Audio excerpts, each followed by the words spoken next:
First tonight, the French far-right leader Marine Le Pen has been convicted of embezzling European Union funds and banned from running for public office. The court handed down a 4-year prison sentence, 2 suspended, after it found her guilty of using European parliamentary allowances to fund party activities in France.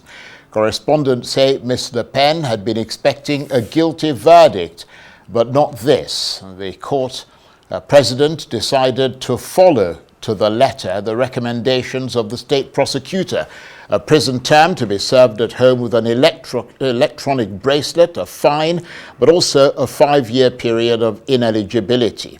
Crucially, that period of 5 years kicks in straight away, even though Marine Le Pen will now almost certainly go to appeal. But analysts say that for now, what it means is that she's out of the presidential election of 2027, an election in which, according to the polls today, she's by far the most popular candidate. An election is a meeting between a candidate and the people, and clearly the judges did not want it to be Marine Le Pen. They wanted to deprive them of their candidate of choice and perhaps of a future presidential election. This is a very serious matter. Well, for his assessment, I'm joined now on the line from London by the international affairs analyst, Dr. Marek Laskiewicz. Good to see you, Dr. Laskiewicz. What's your reaction to today's verdict? Well, there are 3 aspects to this. First of all, it would appear that she, in fact, did divert the funds because she was expecting a guilty verdict. The problem is, of course, what sentence? And this is point number 2. She didn't expect herself to find herself out of the presidential elections as a result, in part because it's not so much embezzlement as diverting of funds for a different reason. It's not as if she took the money herself, and I think it's for that reason she didn't expect to find herself punished for this. And number 3, it's going to go to appeal, and we'll yet to see what the judges make of this. But unquestionably, the effect is that she's out of the running, and as the leader who was most likely to become president, this is of course quite a serious matter. So we'll see what the appeals court says. So serious matter, but at the risk of coming out with cliches. I mean, how much of an earthquake is it? It is substantial because she was very popular and she was, I think, clearly a front runner at the very least to take the presidency, which would have dramatically altered France. And because France is so important with the EU, it would have altered how the EU goes about things. And because the EU is so important, the world too, to some degree. So therefore, it is important for us. However, she can, of course, be replaced. So it's not as if the situation is impossible. It's not as if her party necessarily will suffer. And also, it's quite clear that with the appeals, she may be able to do something. It's unclear because one of the points being stated is that she can do something about her 4-year sentence, but nothing about the 5-year ban on being a candidate. So from that point of view, we've yet to see how the appeals court will operate.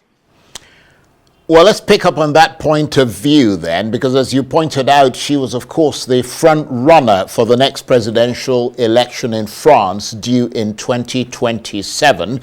What does this do to the political scene in France? Well, one of the key points to note is it's 2 years ahead. And frankly, with President Donald Trump in power over the water, it's virtually every day is different. And therefore, as a result, it's by no means clear that there would be a world in 2 years' time, the world we're going about it all. However, assuming everything goes about normally, there's still a great deal of time before the actual elections. There's at least 1 year before there would be huge, drumming up of support and launching the campaign. So therefore, there is no immediate sharp effect as there would have been had the elections been held this year or that year, next year for that matter, because it takes about a year to have a campaign. So therefore, although the implications are serious, there is no short-term effect or medium effect to worry about, except for one. Who's going to run her party if she loses the appeal?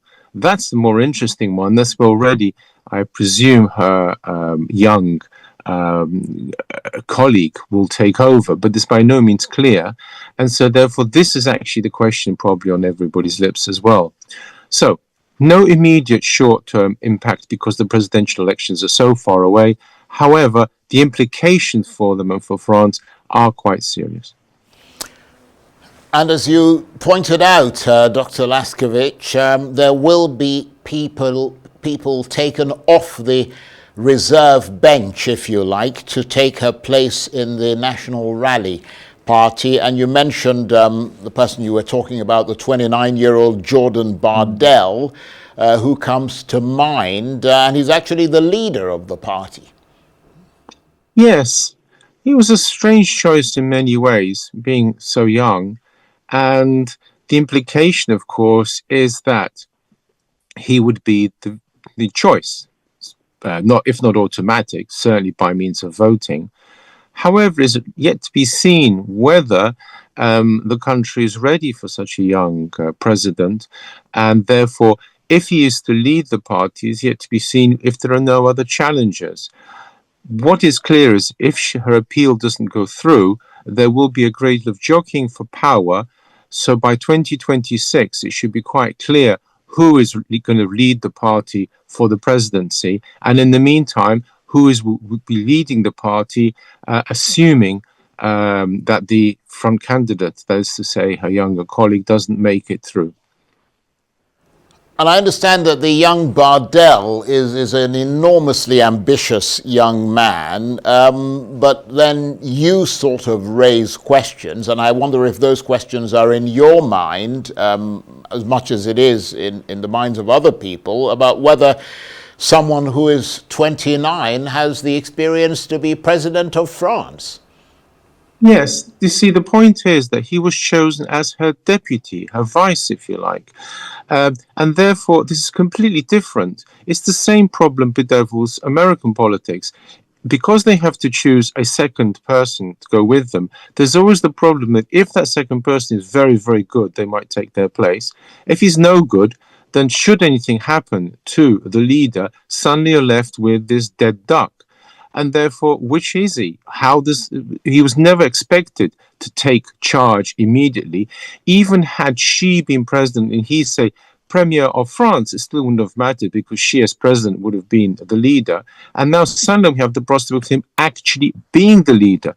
In that situation, it is by no means clear he is the best choice. This is what I was referring to, because there's a vast difference between someone choosing the deputy whom you don't expect to actually be in power and somebody actually being in power. And I anticipate other challenges to his position.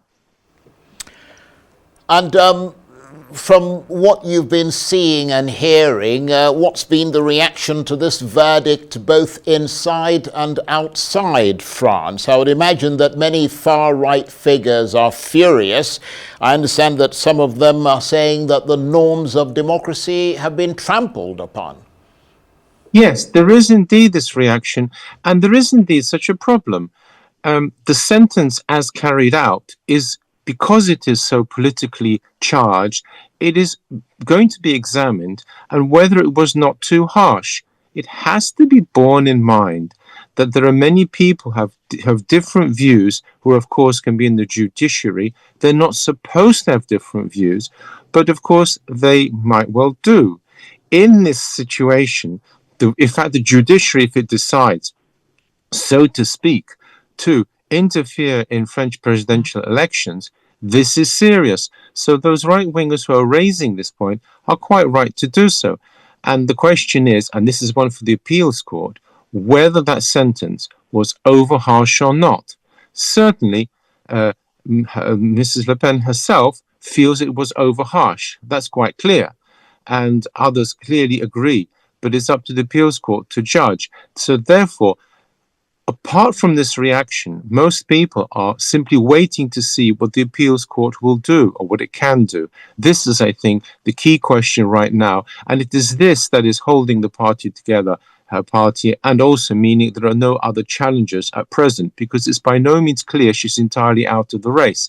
But so, for example, had this happened in other countries, we would immediately be thinking, oh yes, the judiciary has interfered. In France, we presume not, but who knows? This is what the appeals court must judge. But of course, beyond the far-right figures that we say are clearly angry, this verdict will also strike a chord with many people. Well, it will, because people who are not from the far right will, of course, naturally welcome the verdict. And for that reason, only the far right has been protesting. Some people on the far left especially detest the far right. So for them, it is an exceptionally good day. However, the question still remains, because it is a process of law and not a process of politics, whether the law was duly applied. That would be a matter for the appeals court. But the effect in political terms is enormous. If she's out of the running, there is no clear front runner. And it is yet to be seen not only who's going to lead her party in her absence, that is to say in a power sense, but also who will now emerge as president. There the implications are quite enormous. Indeed. Thank you very much indeed. Dr. Marek Laskiewicz is the international affairs analyst. He was talking to me on the line from London.